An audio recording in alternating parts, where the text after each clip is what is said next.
Hey there, PAPR people. My name is Jason. I'm a registered polysomnographic technologist, otherwise known as a sleep tech. I want to thank you for stopping by to watch this video. The topic of this video being, this is why you're failing CPAP. But first, I'd like to thank the sponsor of this video, cheapcpapsupplies.com. Look, they are more than just an easy to navigate website. If you're sick of your regular DME, look, they have this no prescription required. You can get a CPAP mask without a prescription. You can qualify through your insurance. You can also pay cash or use your flex spending account. There's also a 30-day mask guarantee. If you don't like the mask that you bought from them, you can return it for full store credit, get yourself another mask. Look, they are not just for masks, machines, and accessories. They are here to help you get the best night's sleep possible. So they have this nice, helpful Ask a Clinician link, as well as this frequently asked question link. And if you still don't find what you need, you have this easy contact page. Call them up, ask your question, or email them. It's that simple. They also have these great coupon codes available to my viewers. Let's look at an auto CPAP machine, and let's check out the AirSense 10 auto set.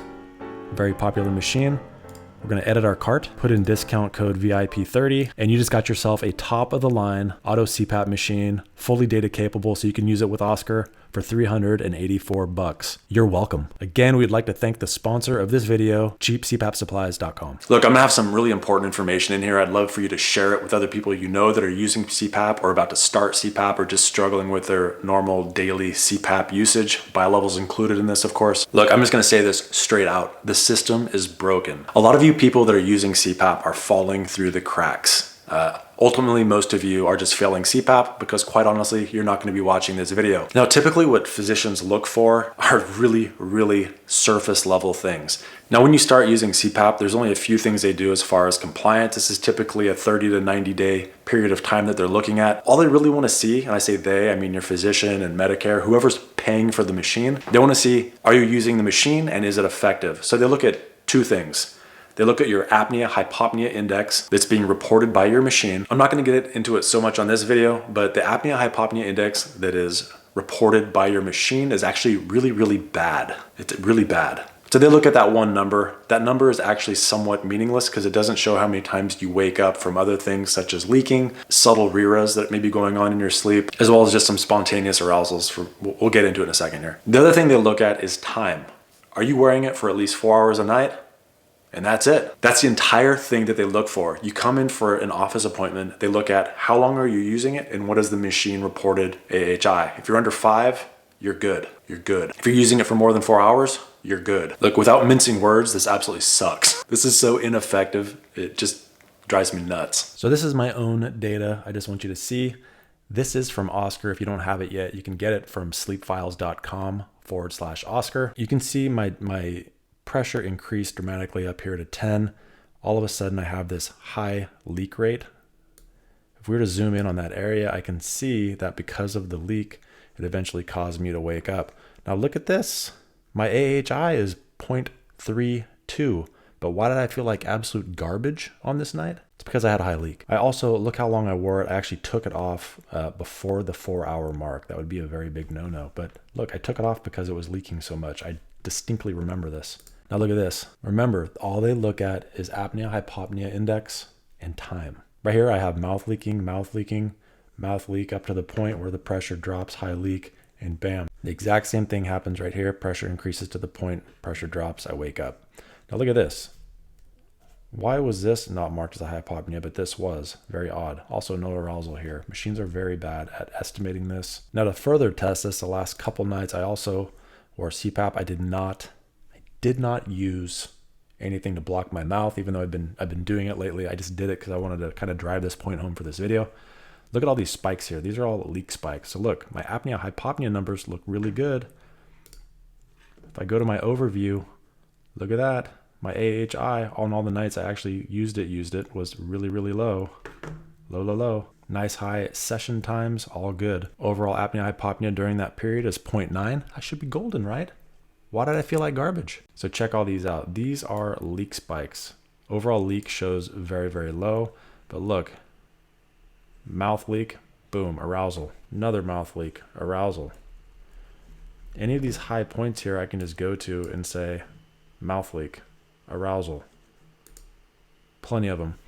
These aren't things that are going to be picked up by a physician or someone reviewing your data. at all. They're not going to see this stuff. They're not even going to look for it. They probably don't even know it's there, quite honestly. Now, this isn't something that's just like a phenomenon that happens to me. I deal with this all the time when I'm doing my PAP therapy analysis. Look, if you're interested in having one of those done, I'm happy to do it.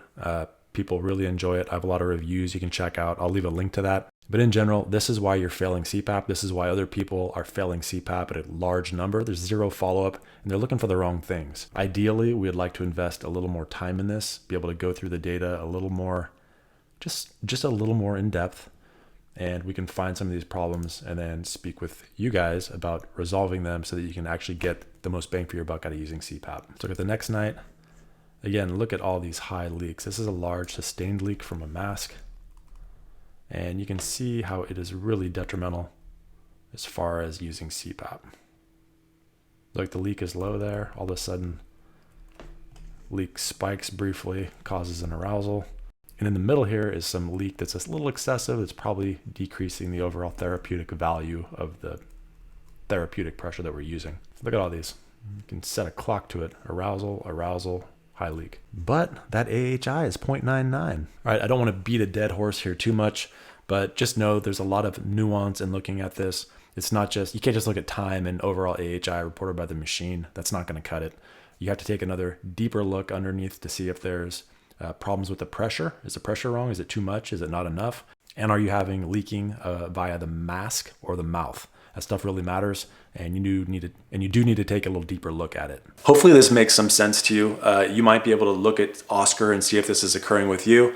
Look, I have a business where I do this on the side. It is axgsleepdiagnostics.com. You can look for the PAP therapy analysis. I'd happily go through all of your information and see what I see in your data and what we can do to improve your sleep and improve your use of CPAP so you're getting the most bang for your buck as far as the time when you're using it. Look, no one wants to use CPAP if it's not effective, so we want to make it as effective as possible.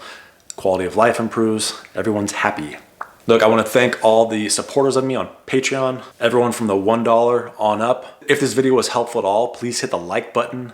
Please subscribe to the channel if you haven't at this point. And if you are not yet aware, I am an Amazon affiliate. I earn on all qualified purchases. So check out this sweet outro. Thanks for watching. Please consider using my Amazon affiliate link down in the description box below. I clicked the link and added some items that my family needs, like a youth baseball bat for my son, but found that it makes my tiny hands seem large, so I use it too.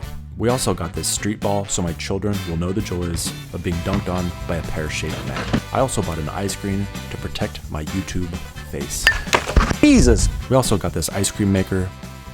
Are you eating ice cream out of the tub again? No. Because as I discovered while batting, I may have very small hands, but I am still a thick boy. Stick it out. Even white boys got the shout. Baby got back. Thank you to anyone watching this video, but an extra special thank you to my top level Patreon supporters and low level. Thanks buddy to Alan Liu, Stuart Hetherington, and Mona Swearingen. Thank you and thanks buddy.